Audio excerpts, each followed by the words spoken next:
Allah Subhanahu wa Ta'ala memerintahkan manusia untuk selalu berprasangka baik, husnuzon, dan melarang perbuatan prasangka buruk, su'uzon.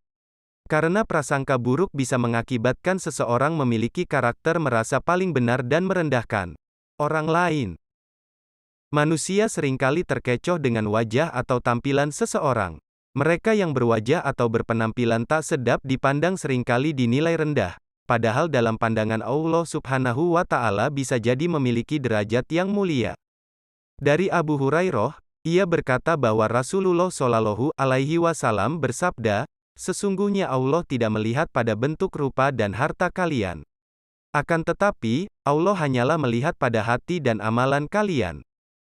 Jelas benar apa yang disampaikan teladan kita Rasulullah Shallallahu Alaihi Wasallam, bahkan menamparkan kita yang seringkali memandang rendah orang lain dan merasa diri kita lebih tinggi dari orang lain. Terkait hal ini, Rasulullah Shallallahu Alaihi Wasallam juga mengabarkan bahwa di antara umatnya ada orang-orang yang memiliki tampilan buruk dalam pandangan orang lain, sehingga mereka kerap dicibir dan diusir. Namun sebaliknya, dalam pandangan Allah Subhanahu wa Ta'ala, mereka memiliki kemuliaan di sisinya.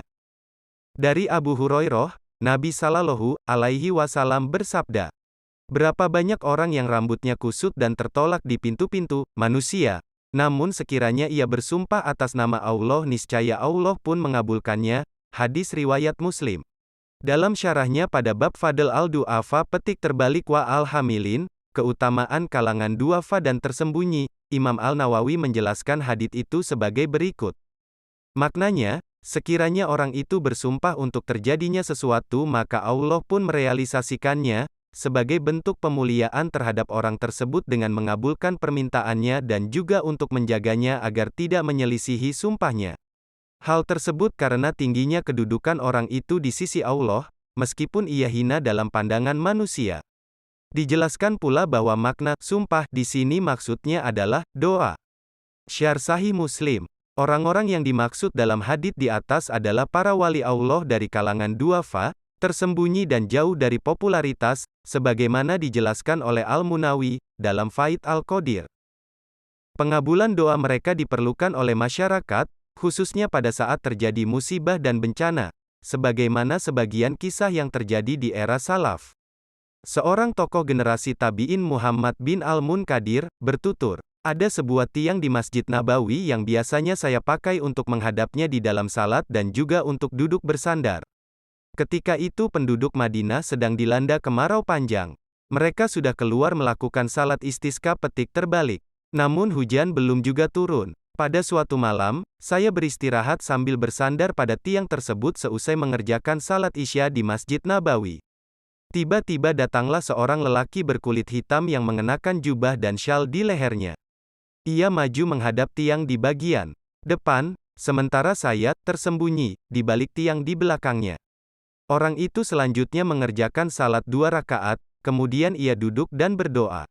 Duhai Robku, penduduk kota Nabimu telah keluar untuk meminta hujan kepadamu namun engkau belum jua menurunkan hujan kepada mereka, maka aku bersumpah atas namamu agar kiranya engkau menurunkan hujan kepada mereka.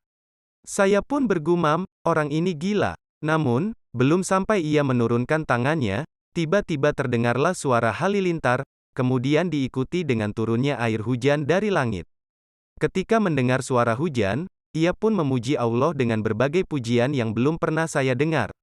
Yang semisalnya, lalu ia berkata, "Siapa aku, apa kedudukanku, sehingga engkau mengabulkan doaku?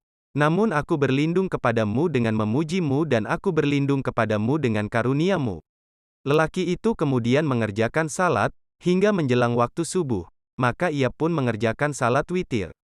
Ketika masuk waktu subuh, ia pun mengerjakan salat sunnah fajar, lalu ia pun salat subuh berjamaah bersama orang-orang lainnya, termasuk saya. Demikian kurang lebih penuturan Muhammad bin Al-Munkadir. Selanjutnya, Muhammad bin Al-Munkadir berusaha mengikuti dan mengetahui identitas orang tersebut. Tak lama kemudian upaya itu berhasil. Ketika perbuatan dan identitasnya diketahui oleh Muhammad bin Al-Munkadir, orang itu pun pergi menghilang dengan meninggalkan kediamannya. Muhammad bin Al-Munkadir kembali berupaya mencarinya, namun ternyata sudah tidak bisa menemukannya. Para wali Allah itu boleh jadi ada di sekitar kita bahkan mungkin sangat dekat. Mereka tersembunyi, tak menampakkan kesalihannya. Dan sebagai manusia biasa, saat ini, kita tentu sangat membutuhkan doa-doa mereka agar pandemi yang terjadi saat ini segera dihilangkan oleh Allah Subhanahu wa Ta'ala. Wallahu a'lam.